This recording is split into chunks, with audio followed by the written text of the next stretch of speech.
How much does it cost to spend 1 month in Mexico City? So overall, grab a pen and a paper because this would be your packing list. I'm going to tell you some of my favorite activities that aren't so common, that you wouldn't find on Google, but that are totally worth going to. Is Mexico City safe? Here's the truth about Mexico City. Last time I was here, I didn't like it. It felt hectic, it felt busy, but something changed. Actually, it was just this one little thing that changed that made this second trip to Mexico such a different experience. And I didn't just come for a weekend. I'm actually on day 29 out of 30 living in Mexico City while working full time. So I'm able to tell you everything as somebody who has experienced the city long term, including how much I spent the entire month here in Mexico City. Now that I decided to give the city a second chance, I'm realizing that the reason why I didn't really enjoy Mexico City that much the first time was because I picked the wrong location to stay in. I'm not saying that it was bad. It was still in a good place, but I could have picked way better. The main neighborhoods to stay in when traveling to Mexico City are usually Polanco or Roma. Roma is basically this part right here, which has Roma Sur, Roma Norte. And then over here is Polanco area. And as you can see, all these little taco spots are places that I recommend that are worth trying, not tourist traps. And you can access these all inside the Mexico Guide. So last time I stayed over here. This time I'm staying down here. The location where I'm at right now is a solid 10 out of 10. While over on the other side, it was very luxurious, like very nice, but it was right next to a huge intersection, which in Mexico City means a lot of traffic. So basically with Mexico City traffic, in the last location that I was staying, anytime I wanted to go out, explore, visit restaurants or coffee shops, it would basically be an hour of sitting in traffic. Compared to now, there's just tons to do anywhere I walk. Coffee shops, restaurants, workout studios, grocery stores, all at a walking distance. So honestly, in the entire month, I've probably gotten an Uber maybe 5 or 6 times compared to last time when anytime I wanted to go anywhere, I had to get an Uber and sit in the hot Mexican car traffic. Is Mexico City safe? I'm gonna be honest, yes. I've been traveling for the past 3 years while working remotely, and there are places where you just need to be a bit more cautious. So I have a lot to compare it to, and I'm going to be totally honest. In this area that I'm staying in right now, I have felt completely safe. It's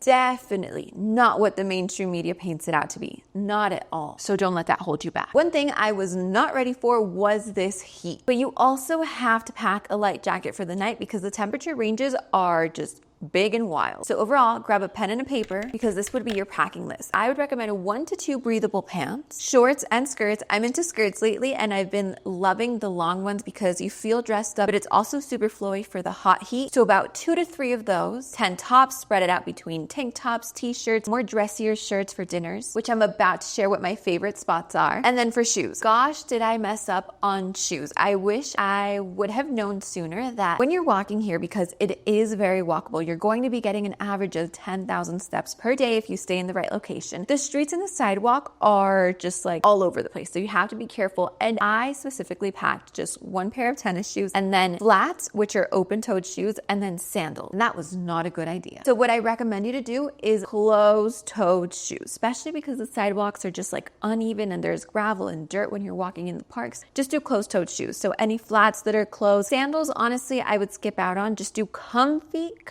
sneaker shoes that you can really get a lot of steps in. I did pack a couple of bathing suits and I haven't used any of them. Unless you know that you're already coming to explore the outskirts or that you'll be in like a water activity, I would honestly skip those. And then just 1 light jacket. With that, I promise you're set for up to a month. So that's a great packing list to base your trip off of. While ChatGPT and Google are going to recommend the same 5 places that every other website is going to tell you, I'm going to tell you some of my favorite activities that aren't so common, that you wouldn't find on Google, but that are totally worth going to. Number 1, taking a cycle class on a helipad. So you're literally on the last floor of the building. You're gonna have those headphones from like Silent Disco Night, and you can book those cycle classes with Ciclo, which is like a very famous cycle studio here. They have various locations throughout the city. One of their locations is that helipad. So make sure when you're booking for the helipad experience. Number 2, going to a blind dining dinner date. This is honestly one of the most insane experiences that I've done anywhere in the world, and I would do it again and again if I could. Basically, you book this dining time and you eat fully blindfolded. So the experience is all about like elevating your senses, and you literally feel it, like the texture, the smell,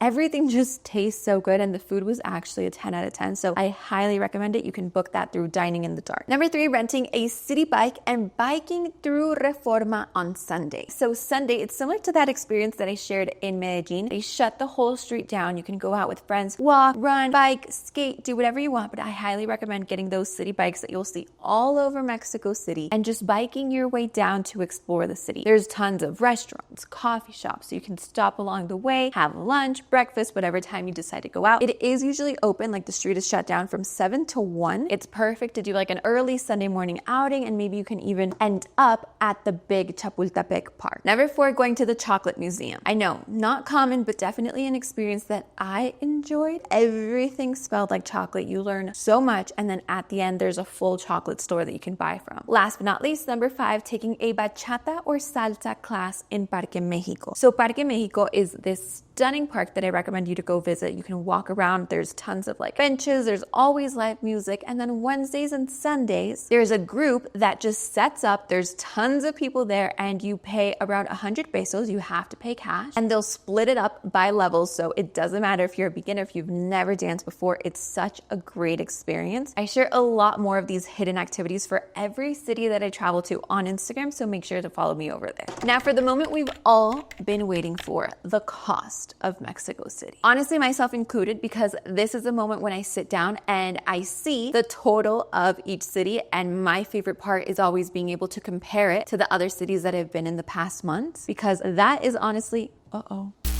and you'd be surprised. Like, honestly, I feel like we always have these perceptions. Like, Dubai, of course, would be the priciest, and then Latin America would be the least. And what I've realized is that honestly, most of the times we're super off. So this has been such an eye-opening part of travel that I love to share, because most of the travel vlogs that you'll see out there that I used to watch too, they never included price. And I think it's so important. So if you like seeing it, make sure to hit that subscribe button so I know to keep doing it for the next cities that I'm in. How much does it cost to spend 1 month in Mexico City? Let's go category by category so that you know everything in super detail. For activities, we have a total of $119.37. Beauty, $55.90. Dining, $579.58. Flights, $617.52. This is round trip from Miami, Florida. Grocery, $454.65. Gym, $85.91. Lodging, $1,945.58. You'll see that full tour up here. And transportation, $81.35, bringing the total for an entire month in Mexico City for 2 people in US dollars